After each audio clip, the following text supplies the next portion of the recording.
राज्य शैक्षिक अनुसंधान एवं प्रशिक्षण परिषद उत्तर प्रदेश लखनऊ सेवा पूर्व प्रशिक्षण में आप सभी का स्वागत करता है। यह वीडियो डीएलएड द्वितीय सेमेस्टर विषय विज्ञान तृतीय प्रश्न पत्र प्रकरण आस पड़ोस में होने वाले परिवर्तन के लिए तैयार किया गया है। आइए सबसे पहले इस वीडियो का ट्रेनिंग आउटकम देखते हैं। प्रशिक्षु शिक्षक विद्यार्थियों को आस पड़ोस में होने वाले परिवर्तनों को उदाहरण सहित उनके जीवन से जोड़कर बता सकेंगे। प्रशिक्षु शिक्षक विद्यार्थियों को परिवेश में होने वाले नियमित अनियमित परिवर्तन में अंतर स्पष्ट करा सकेंगे। प्रशिक्षु शिक्षक विद्यार्थियों को परिवेश में होने वाले भौतिक एवं रासायनिक परिवर्तन में उदाहरण सहित अंतर स्पष्ट करा सकेंगे। प्रशिक्षु शिक्षकों को विद्यार्थियों को परिवेश में होने वाले नियमित अनियमित परिवर्तन भौतिक एवं रसायन विज्ञान अवधारणा संबंधी प्रोजेक्ट देने में सहायता मिल सकेगी। इस वीडियो में आस पड़ोस में होने वाले परिवर्तन प्रकरण हेतु मुख्य रूप से 3 बिंदुओं को कवर किया जाएगा। परिवर्तन, परिवर्तन के प्रकार, दैनिक जीवन में परिवर्तन के उदाहरण। हम आसपास बहुत सारी घटनाओं को देखते हैं, बहुत सारी चीजों को देखते हैं। उनमें समय के साथ कुछ न कुछ बदलाव होता है। क्या होता है, इस चीज को हम सभी ने अपने जीवन में जरूर महसूस किया होगा। क्या बदलाव होता है, क्या बदलता है और क्यों बदलता है? ये सभी बदलाव जो हमारे आसपास होते हैं, इन्हीं को हम परिवर्तन कहते हैं। हमारे चारों तरफ होने वाले बहुत सारे बदलाव या परिवर्तन के उदाहरण हैं, जैसे जल का बर्फ में परिवर्तन, बर्फ का जल में परिवर्तन, जल का भाप में परिवर्तन, भाप का जल में परिवर्तन, मोमबत्ती का जलना, मोम का पिघलना, भोजन का पकना, मौसम में बदलाव, सूर्य एवं चंद्र ग्रहण।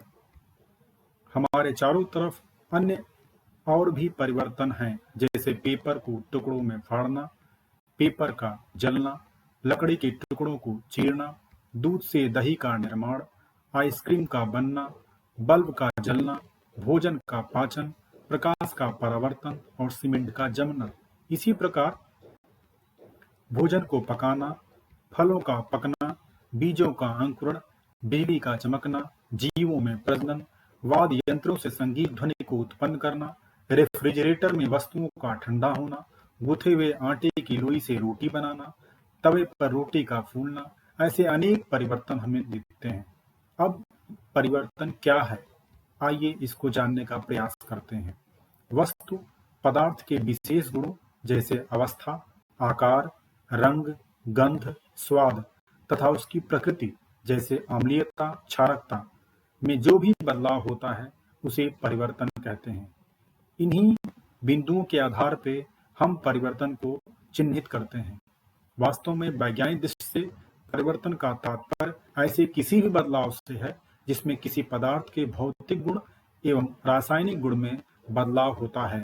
आइए एक गतिविधि द्वारा परिवर्तन को समझने का प्रयास करते हैं।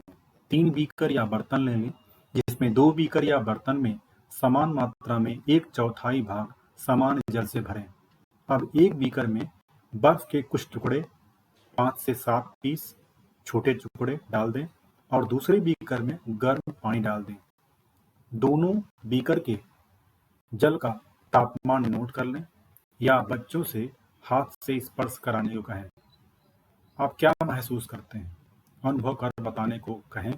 फिर दोनों पानी को तीसरे बीकर में डालकर स्पर्श करें या तापमापी से ताप का मापन कराएं। तो इसके द्वारा आप ये देख सकते हैं कि जल के ताप में परिवर्तन होता है और बच्चे इसे बहुत आसानी से महसूस कर सकते हैं। आइए परिवर्तन के प्रकार को समझने का प्रयास करते हैं। परिवर्तन को अनेक आधार पर विभाजित किया गया है, जैसे परिवर्तन में लगने वाले समय के आधार पर मंद एवं तीव्र परिवर्तन, नियमित तथा अनियमित परिवर्तन, उपयोगिता और लाभ हानि की दृष्टि के आधार पर अनुकूल तथा प्रतिकूल परिवर्तन, परिवर्तन की दिशा के आधार पर प्रत्यावर्तित तथा अप्रत्यावर्तित परिवर्तन। इसी प्रकार नियंत्रण के आधार पर प्राकृतिक तथा कृत्रिम परिवर्तन, नियंत्रित तथा अनियंत्रित परिवर्तन, पदार्थ के अभिलाक्षणिक गुणों के आधार पर, जो कि बहुत महत्वपूर्ण परिवर्तन का प्रकार है, भौतिक तथा रासायनिक परिवर्तन, कई चरणों में पूर्ण होने वाले परिवर्तन जैसे कि जटिल परिवर्तन होते हैं। सबसे पहले परिवर्तन में लगने वाले समय के आधार पर परिवर्तन के प्रकार को समझने का प्रयास करते हैं। मंद एवं तीव्र परिवर्तन, वे परिवर्तन जिसमें सेकेंडों से मिनटों का समय लगता है उन्हें तीव्र परिवर्तन कहते हैं, जबकि जिनमें घंटों से दिनों का समय लगता है उन्हें हम मंद परिवर्तन कहते हैं। जैसे दूध से दही का बनना, सूखी पत्ती का जलना, यह दूध से दही का बनना मंद परिवर्तन है, जबकि सूखी पत्ती का जलना तीव्र परिवर्तन है। इसी प्रकार वे परिवर्तन जो नियमित समय पर होते हैं जैसे कि दिन और रात का होना, यह नियमित परिवर्तन कहलाता है, जबकि जिनका समय फिक्स नहीं होता, निश्चित नहीं होता, वो अनियमित परिवर्तन होते हैं, जैसे आंधी तूफान का आना। इसी प्रकार दूसरे परिवर्तन के प्रकार में उपयोगिता और लाभ हानि की दृष्टि से अनुकूल तथा प्रतिकूल परिवर्तन होते हैं। वे परिवर्तन जिनके द्वारा हमें उपयोगिता सिद्ध होती है, हमारे लिए आर्थिक लाभ होते हैं, उन्हें हम अनुकूल परिवर्तन कहते हैं, जबकि वे परिवर्तन जो हमारे जीवन में प्रतिकूल परिस्थितियां पैदा करते हैं, विपरीत परिस्थितियां पैदा करते हैं, उन्हें प्रतिकूल परिवर्तन कहते हैं। जैसे फल का पकना हमारे लिए अनुकूल परिवर्तन है, जबकि फल का सड़ना एक प्रतिकूल परिवर्तन है।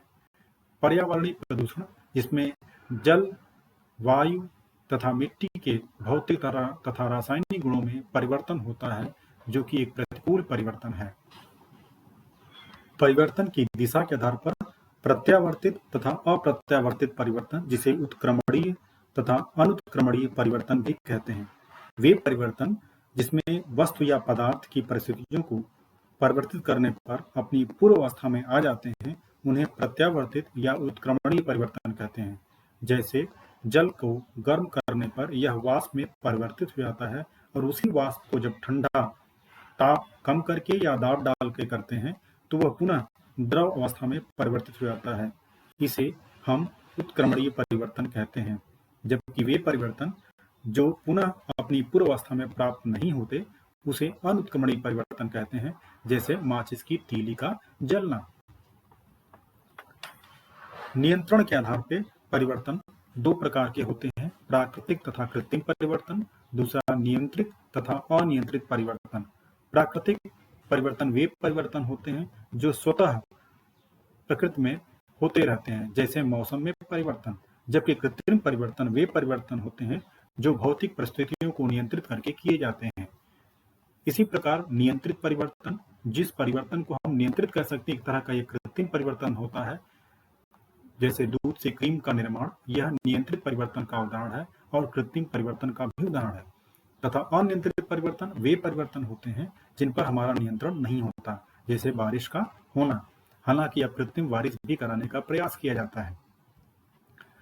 पदार्थ के अभिलाक्षण गुणों के आधार पर, जो कि बहुत महत्वपूर्ण परिवर्तन है, इसमें दो परिवर्तन होते हैं, भौतिक तथा रासायनिक परिवर्तन। भौतिक परिवर्तन वे परिवर्तन है जिसमें किसी भी पदार्थ के भौतिक स्वरूप जैसे द्रव्यमान, घुलनशीलता, आयतन, श्यानता, घनत्व पर कोई प्रभाव नहीं पड़ता। जैसे मोम का पिघलना, मोम के पिघलने के दौरान सिर्फ इसमें आणविक परिवर्तन होते हैं, जबकि मोमबत्ती के जलने में इसके अंदर रासायनिक परिवर्तन भी होते हैं। रासायनिक परिवर्तन में पदार्थ के रंग, गंध, स्वाद में परिवर्तन होता है, जो कि रासायनिक परिवर्तन कहलाता है, जैसे मोमबत्ती का जलना। परिवर्तन जो कई चरणों में पूर्ण होते हैं, उन्हें हम जटिल परिवर्तन कहते हैं, जैसे भोजन का पाचन, पृथ्वी के अंदर गहराइयों में कोयले का निर्माण। हम सभी ने महसूस किया होगा कि जब हम भोजन करते हैं तो उसे पचने में थोड़ा समय लगता है, 3 से 4 घंटे लग जाते हैं भोजन के पाचन में, क्योंकि यह कई चरणों में पूर्ण होने वाली प्रक्रिया होती है, जो हमारे पाचन तंत्र के कई आर्गन द्वारा या अंगों द्वारा संपन्न की जाती है। जबकि पृथ्वी के अंदर गहराइयों में कोयले का निर्माण एक बहुत लंबी प्रक्रिया होती है और यह एक जटिल परिवर्तन है, क्योंकि पेड़ या पौधों में पाए जाने वाले कार्बनिक अकार्बनिक तत्व धीरे धीरे अपघटित होकर के कार्बनिक तत्वों में या लिग्नाइट और कोयले या और पेट्रोलियम पदार्थों में परिवर्तित होते हैं, जो कि एक जटिल परिवर्तन का उदाहरण है। इसी प्रकार मंद परिवर्तन जैसे दूध से दही का बनना जो कि घंटों में होता है, लोहे या धातुओं पर जंग लगना जो कि घंटों से दिनों में होता है, जबकि नींबू के रस से दूध का फटना ये सेकंडों में होने वाला परिवर्तन है। यह तीव्र परिवर्तन का उदाहरण है। माचिस के तीली का जलना जो कि सेकंडों में होने वाली प्रक्रिया है, यह भी एक तीव्र परिवर्तन का उदाहरण है। प्रत्यावर्तित तथा अप्रत्यावर्तित परिवर्तन, जिसे उत्क्रमणीय अनुत्क्रमणीय परिवर्तन भी कहते हैं। प्रत्यावर्तित परिवर्तन वे परिवर्तन होते हैं जिनमें हम पदार्थ को पुनः उसी अवस्था में प्राप्त कर लेते हैं। जैसे जल को ठंडा करने पर वह बर्फ में परिवर्तित होता है और पुनः यह बर्फ जल में परिवर्तित हो जाती है। जबकि कोयले का जलना यह एक अप्रत्यावर्तित परिवर्तन है, क्योंकि कोयले को जलाने पर हमें राख प्राप्त होती है और जल वाष्प कार्बन डाइऑक्साइड प्राप्त होती है, पुनः हमें कोयला नहीं प्राप्त होता है। यानी यह अप्रत्यावर्तित या अनुत्क्रमणीय परिवर्तन है। वास्तव में वैज्ञानिक दृष्टि से अधिकांश प्रत्यावर्तित या उत्क्रमणीय परिवर्तन भौतिक परिवर्तन होते हैं, जबकि अप्रत्यावर्तित या अनुत्क्रमणीय परिवर्तन रासायनिक परिवर्तन होते हैं। भौतिक परिवर्तन का सत्यापन। भौतिक परिवर्तन का सत्यापन कुछ गुणों के आधार पर किया जाता है, जैसे आकार, आयतन, अवस्था तथा आणविक विन्यास। जब किसी पदार्थ के आकार या आयतन या अवस्था में परिवर्तन दिखता है तो वो भौतिक परिवर्तन कहलाता है। इस प्रक्रिया के दौरान यानी भौतिक परिवर्तन की प्रक्रिया के दौरान सिर्फ आणविक विन्यास परिवर्तित होता है। आणविक विन्यास का तात्पर्य अणुओं की जो व्यवस्था है उनके बीच दूरी घटती या बढ़ती है। जैसे भौतिक परिवर्तन सत्यापन के लिए कुछ क्रियाकलाप देखते हैं। थर्माकोल के छोटे छोटे टुकड़े जब हम तैयार करते हैं तो उनके आकार में परिवर्तन होता है, जबकि उनके स्वाद, रंग और गंध या उनके द्वारा किसी प्रकार की ऊष्मा का उत्सर्जन नहीं होता। इसी प्रकार जब कागज को हम फाड़ते हैं छोटे छोटे टुकड़ों में तो उसके आकार में परिवर्तन होता है, जबकि स्वाद, रंग, गंध या गैस या ऊष्मा का उत्सर्जन नहीं होता। इसी प्रक्रिया को पानी से बर्फ बनना या बर्फ को पानी में परिवर्तित करना जो कि गर्म होने के बाद या ठंडा होने के बाद संपन्न होता है, इसमें सिर्फ आकार बदलता है। मिट्टी की गोली को फोड़ना या लकड़ी के पतले डंडे को तोड़ना या उसको लकड़ी को काटना भी इसमें सिर्फ आकार परिवर्तित होता है, आयतन परिवर्तित होता है। इनके स्वाद, रंग, गंध में कोई परिवर्तन नहीं होता, अर्थात ये सिर्फ भौतिक परिवर्तन ही होते हैं। जबकि रासायनिक परिवर्तन के सत्यापन हेतु कुछ अभिलाक्षण गुण हैं, जैसे स्वाद, गंध, रंग, ताप तथा गैस का उत्सर्जन। अगर किसी भी परिवर्तन में पदार्थ के स्वाद, गंध, रंग, ताप या गैस का उत्सर्जन की प्रक्रिया संपन्न होती है, स्वाद, गंध, रंग, ताप में परिवर्तन होता है, तो रासायनिक परिवर्तन कहलाता है। हम आसपास अनेक प्रकार के रासायनिक परिवर्तन को महसूस करते हैं, देखते हैं। रासायनिक परिवर्तन सत्यापन हेतु कुछ क्रियाकलाप देखते हैं, जैसे सूखी पत्ती को जलाने पर अगर इसको हम सूक्ष्मता से निरीक्षण करें तो पाते हैं कि इसके रंग में परिवर्तन होता है, स्वाद में भी परिवर्तन होता है, गंध में भी परिवर्तन होता है, इसमें ऊष्मा का उत्सर्जन भी होता है और गैस का उत्सर्जन भी होता है। यह बहुत सरल प्रक्रिया है जो देखने में महसूस की जा सकती है। यहाँ पर ये पांचों परिवर्तन एक साथ आपको दिखते हैं। इसी प्रकार कागज या पेपर के टुकड़ों को जब जलाते हैं तो यहाँ पर भी यही चीजें रंग, स्वाद, गंध, ऊष्मा का उत्सर्जन, गैस का उत्सर्जन होता है। जबकि भोजन का बासी होना या उसमें से दुर्गंध आना, इसके रंग में कोई परिवर्तन संभवतः जल्दी नहीं होता, लेकिन स्वाद में, गंध में परिवर्तन होता है। इसी प्रकार कच्चे फल के पकने पर उसके रंग, स्वाद, गंध में परिवर्तन होता है। तो ये परिवर्तन रासायनिक परिवर्तन के उदाहरण होते हैं। आइए हमारे चारों तरफ होने वाले परिवर्तन को समझने का प्रयास करते हैं कि इन परिवर्तन में क्या होता है, पदार्थ के किस प्रकार के गुण में परिवर्तन होता है और ये किस प्रकार के परिवर्तन होते हैं। जैसे पानी अर्थात जल की अवस्थाओं में परिवर्तन, बर्फ का पानी में पिघलना और वाष्प में बदलना, या बादलों की वाष्प का बारिश की बूंदों में या बर्फ के कणों में बदलना, यह एक भौतिक परिवर्तन है। जबकि मोमबत्ती का जलना, जैसे मोमबत्ती एक प्रकार का हाइड्रोकार्बन है जिसके ऑक्सीकरण से हाइड्रोजन तथा कार्बन अणुओं की नई संरचना से कार्बन डाइऑक्साइड तथा जल वाष्प जो कि नए पदार्थ होते हैं इनका निर्माण होता है, साथ ही कुछ गैस का उत्सर्जन भी होता है। यह एक रासायनिक परिवर्तन का उदाहरण है। जबकि मोम का पिघलना, इसमें सिर्फ आयतन में परिवर्तन होता है, यह एक भौतिक परिवर्तन है। भोजन को पकाना, इसमें आटा, सब्जियां और मसाले जल के साथ गर्म होने पर नए पदार्थ में परिवर्तित होते हैं। उनके स्वाद गंध में परिवर्तन होता है, जो कि एक रासायनिक परिवर्तन है। जबकि मौसम में बदलाव, इसमें ताप और आर्द्रता में सिर्फ परिवर्तन होता है, तो यह भौतिक परिवर्तन है। जबकि सूर्य एवं चंद्र ग्रहण, जो कि आकाशीय पिंड है, इनमें सूर्य, चंद्रमा और पृथ्वी के बीच स्थान में परिवर्तन होता है, यह एक भौतिक परिवर्तन है। पेपर को टुकड़ों में फाड़ना, इसमें आकार में परिवर्तन होता है, यह भी एक भौतिक परिवर्तन है। पेपर का जलना, पेपर कार्बोहाइड्रेट अर्थात सेलुलोज से मिलकर बना होता है मुख्य रूप से, जो जलाने पर कार्बन डाइऑक्साइड तथा जलवाष्प बनाता है, यह एक रासायनिक परिवर्तन है। लकड़ी के टुकड़ों को चीरना, इसमें सिर्फ आकार में परिवर्तन होता है, यह एक भौतिक परिवर्तन है। इसी प्रकार आइसक्रीम का पिघलना, इसमें आकार और आयतन में परिवर्तन होता है, यह भी एक भौतिक परिवर्तन है। जैसे भोजन का पाचन, प्रथम चरणों में भोजन के पाचन में भोज्य पदार्थों को छोटे छोटे टुकड़ों में बदला जाता है, जो कि एक भौतिक परिवर्तन है। इसके बाद भोज्य पदार्थ अर्थात कार्बोहाइड्रेट, प्रोटीन, वसा को जल की सहायता से उसके अवयवों ग्लूकोज, मोनोसेकेराइड, अमीनो अम्ल तथा वसा अम्ल ग्लिसरॉल में बदला जाता है, जो कि एक रासायनिक परिवर्तन होता है। इसी प्रकार प्रकाश का परावर्तन, प्रकाशीय किरणों का उसी माध्यम में वापस लौटना प्रकाश या पदार्थ के गुणों में कोई परिवर्तन नहीं कराता है, यह एक भौतिक परिवर्तन है। सीमेंट का जमना, यह बड़ा महत्वपूर्ण प्रक्रिया होती है। इसमें जल योजन के पश्चात नए प्रकार के पदार्थ जैसे आयरन, एल्यूमिनियम, कैल्शियम के सिलिकेट का निर्माण होता है, यह एक रासायनिक परिवर्तन है। फलों का पकना, इसमें रंग, गंध तथा स्वाद, पेक्टिन या अन्य अम्ल के कारण फलों का स्वाद खट्टा होता है, जबकि पकने के बाद पेक्टिन मीठे पदार्थों में जैसे ग्लूकोज और फ्रक्टोज में परिवर्तित हो जाता है, यह एक परिवर्तन रासायनिक परिवर्तन होता है। दूध से दही का बनना, जिसमें दूध में उपस्थित लैक्टोज खट्टे अम्ल लैक्टिक अम्ल में परिवर्तित होता है, इससे स्वाद में परिवर्तन होता है और यह एक रासायनिक परिवर्तन है। गुथे हुए आटे की लोई से रोटी का बनना, इसमें सिर्फ आकार में परिवर्तन होता है, जो कि भौतिक परिवर्तन है। जबकि इसी रोटी का तवे पर फूलना जो होता है, यह एक रासायनिक परिवर्तन है, क्योंकि आटे में उपस्थित ग्लूटेन, क्लियाडिन और ग्लूटेनिन प्रोटीन के अमीनो अम्ल से कार्बन डाइऑक्साइड तथा जल वाष्प का निर्माण होता है।